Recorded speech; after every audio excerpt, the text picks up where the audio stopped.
La sympathie des politiques occidentaux envers l'État d'Israël dans sa lutte contre l'extrémisme islamique depuis au moins 2023 est questionnable. Il faut noter déjà que, historiquement, les politiques occidentaux ont toujours été antisémites, à bien regarder. Il y a 2000 ans déjà, la nation juive subissait la répression romaine. Or, la civilisation romaine a une filiation historique avec les États occidentaux actuels. Au Moyen Âge occidental et à son ère de la Renaissance, les Juifs ont connu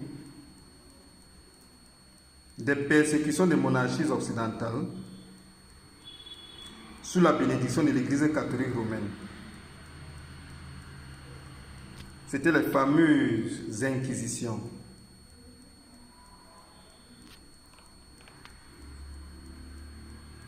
À l'ère de la révolution industrielle,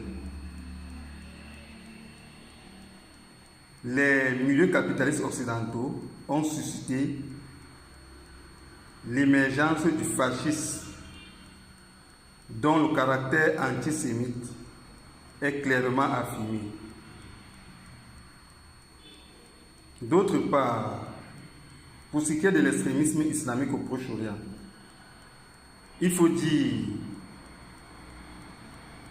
qu'il n'a jamais inquiété réellement les intérêts économiques occidentaux,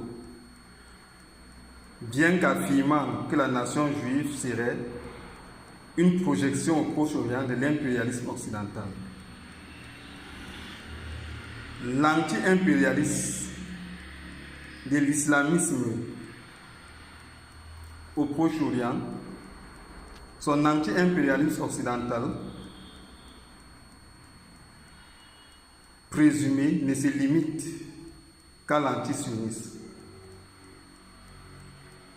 Au-delà, on réalise que l'Égypte, par exemple, qui a longtemps assuré le leadership de la Ligue arabe,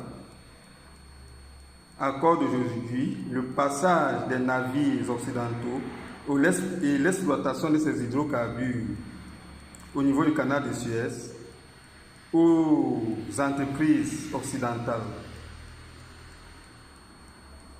L'Algérie et l'Iran parrainent des groupes terroristes qui protègent les intérêts économiques et stratégiques des États occidentaux dans le Sahel et la péninsule arabique. Les monarchies du Golfe ont été à l'origine de l'islamisme wahhabite au Proche-Orient, qui est la racine du terrorisme islamique, tout en étant sous protectorat des États-Unis.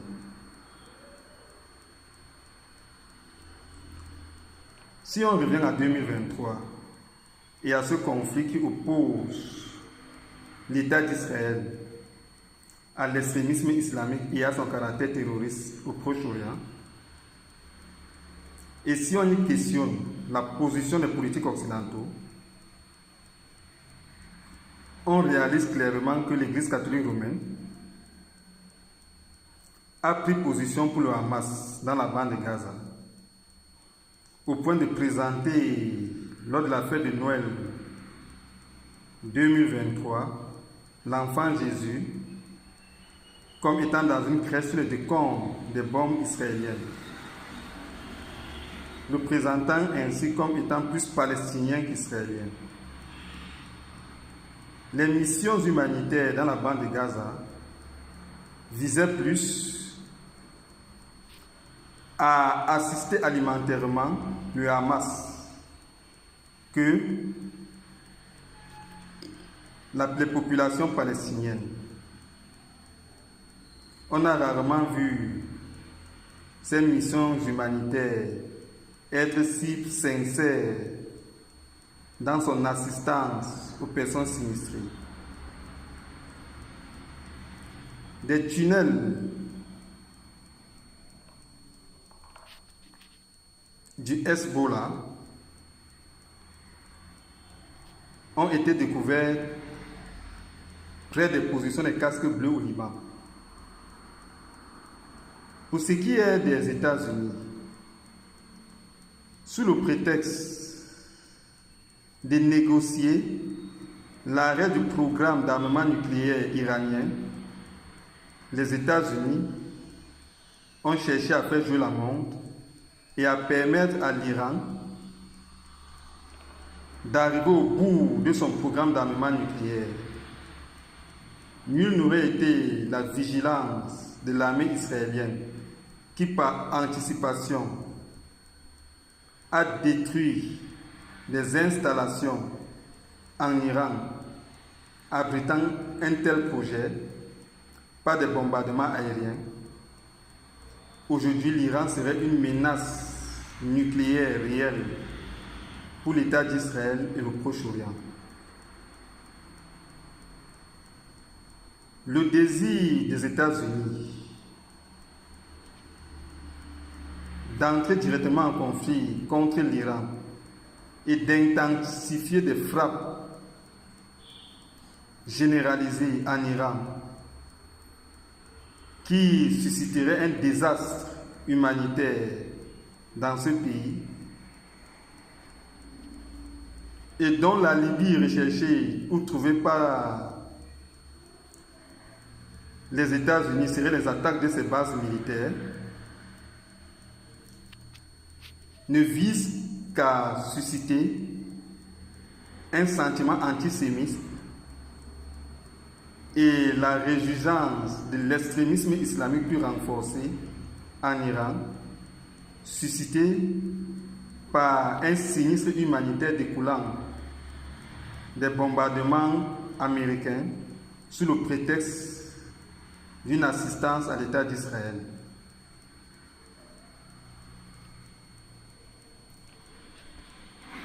L'entreprise militaire de l'État d'Israël envers l'Iran est claire. L'État d'Israël ne cible que le régime islamique des mollahs. Par des frappes sur ses infrastructures militaires, le ciblage de ses personnalités politiques et militaires et le ciblage aussi de ses infrastructures économiques et énergétiques en Iran et bientôt hors de l'Iran vers ses proxys. Voilà la stratégie israélienne et il n'en sera aucunement cas des bombardements intensifs des zones urbaines et des populations iraniennes, comme les États-Unis le souhaitent pour ses intérêts personnels anti-sionistes ou antisémites, puisqu'ils ne l'affirment. Et si les États-Unis persistent à en vouloir engager un bombardement intensif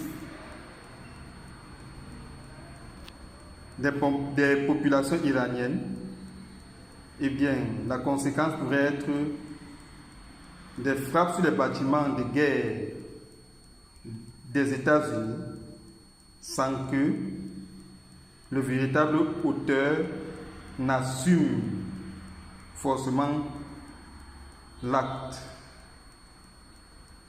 Ce conflit en Iran sera mené à la manière voulue par l'État d'Israël et selon les objectifs fixés par l'État d'Israël, qui ne sont rien d'autre que le renversement du régime des mollahs pour le bien du peuple iranien, de l'État d'Israël et du Proche-Orient, qui connaissent tous la même menace islamique parrainée par l'Iran des mollahs.